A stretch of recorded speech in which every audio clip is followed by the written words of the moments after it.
Well, good afternoon. Welcome to episode 9 of Dave's Dugout, a softball podcast. And we stick to the game of softball, nothing else, just softball. Uh, and we could play that game today. Here in Michigan, it's almost 70 degrees outside. It's sunny. I sat out there for a good hour and just enjoyed it. It's a beautiful day. It's one of those days where if you're an umpire or a ball player, you wanted to be out there playing.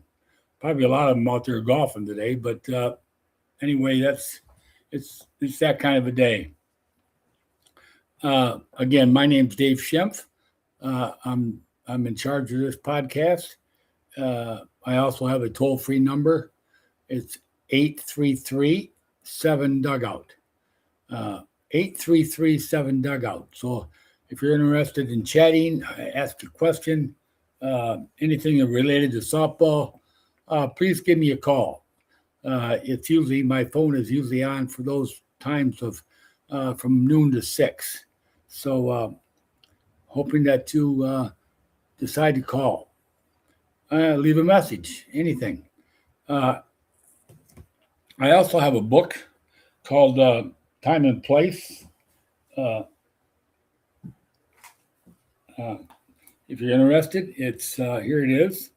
Uh, it's in reverse right now because of the light, but it tells the history of softball and also the biography of Bill Humphrey, a very famous umpire in the area who in Midland, who became very famous in the realm of softball, became president of the national office in Oklahoma City for ASA, Amateur Softball Association. So he's a very famous man. So there's a biography of him in the book. Today, in fact, I'd like to talk about the great game of softball and its beginnings. A few episodes ago, I talked about how softball actually came about and how that was in the Farragut Boat Club in Chicago. But now things evolved over the years from those early years in the late 1800s, and the game kind of exploded across the Midwest. So there's another place in Minneapolis who claims they invented the game of softball. Okay, um, there was a firehouse, a couple firehouses up there, and they decided to play some softball. So they have their claim to the game also, but I do believe, as many historians believe, that it actually began in the Farragut Boat Club. So anyway, today I'm going to talk about how the actual game evolved into the sport that it was. Okay, there was sporting teams here. They were all playing what they called kitten ball or feather ball or anything like that. It was played mostly indoors, but then the game got a chance to grow outside. So there was because it got diamond didn't have to take up a lot of space, so they built softball fields and used 60-foot bases basically, and it was a little smaller rather than play indoors. It was kind of tight to play indoors. The game began indoors, but again, it was kind of tight to do that. So they uh, they went outside to play.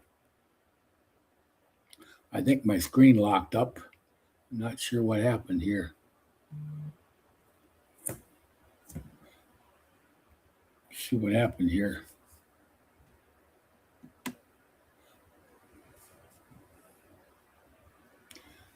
This is not good. Oh,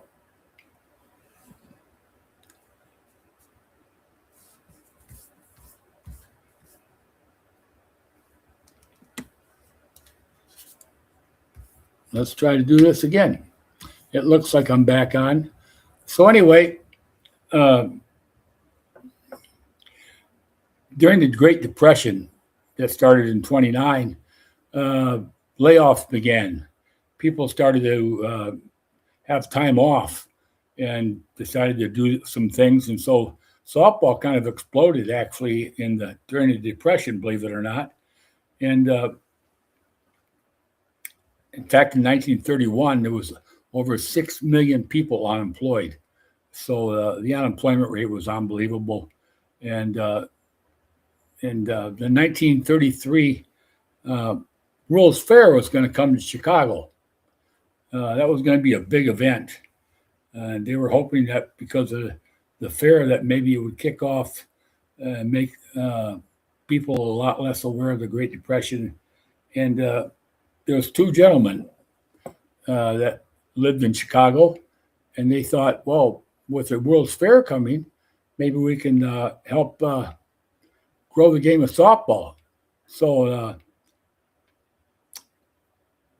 Leo Fisher, who was the assistant sports editor of the Chicago American, which was the huge newspaper in Chicago at the time, along with the Tribune. But he was on the Chicago American, and he had a friend called M.J. Pauley, Michael Pauley actually, but M.J. Pauley, and he was just a salesman for a large sporting goods company, and they had the idea of having a world tournament during the World's Fair, and they would have fields underneath this huge structure, and have some people be able to watch the game.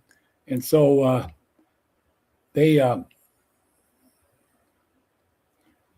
decided to, with just $1,000, to go out and see if they could find, $500. They decided to go out and find 1,000 teams and see how many could play. So Pauley and Fisher decided to travel around the Midwest, especially down the Mississippi River area, and see if they could recruit some teams that wanted to play during the World's Fair. The World's Fair was going to be played, was going to happen between September 2nd and September 9th. So these two men went out on their own, packed their bags and their cars, and out they went. And they recruited enough teams to actually have a world tournament, as they call it, in Chicago, a softball tournament. They used a 14-inch ball. They had 60-foot bases, about a 43-foot pitching distance, and they decided to have this tournament, and it was very successful. The first tournament drew thousands of fans, well over 100,000 fans, to watch these games. Yeah, it was like an event that you couldn't imagine. Very popular, and that's how the game of softball evolved. That's how it took off during the Great Depression, and because of these two gentlemen in Chicago. So if you'd like to hear more about this, and I'm going to talk more about it, but if you'd like to read more about this, you can purchase my book for $20, and I will send it off, signed copy with myself and Bill Humphrey, and I will, with an additional $5 for shipping and handling, I will send you a copy. Also, if you want to find it on Barnes & Noble, you can find this book on Barnes & Noble, and you can also find it on Amazon. There's other authors, other books named Time and Place. So make sure you type in my name, and you'll find that book on there. Okay? And you can purchase it that way. I also have a mug before I sign off. Here's the mug. It's Dave's Dugout on it. I'm selling these for just $10.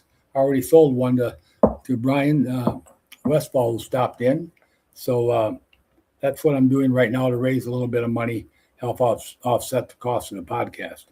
So that's where I'm at right now. A nice short podcast is to bring you up to date on how softball started.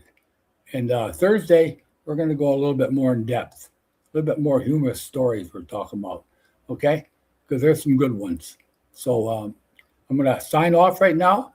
You have a great day. Enjoy the sun if you're able to, and enjoy the warm weather. And think spring and think softball.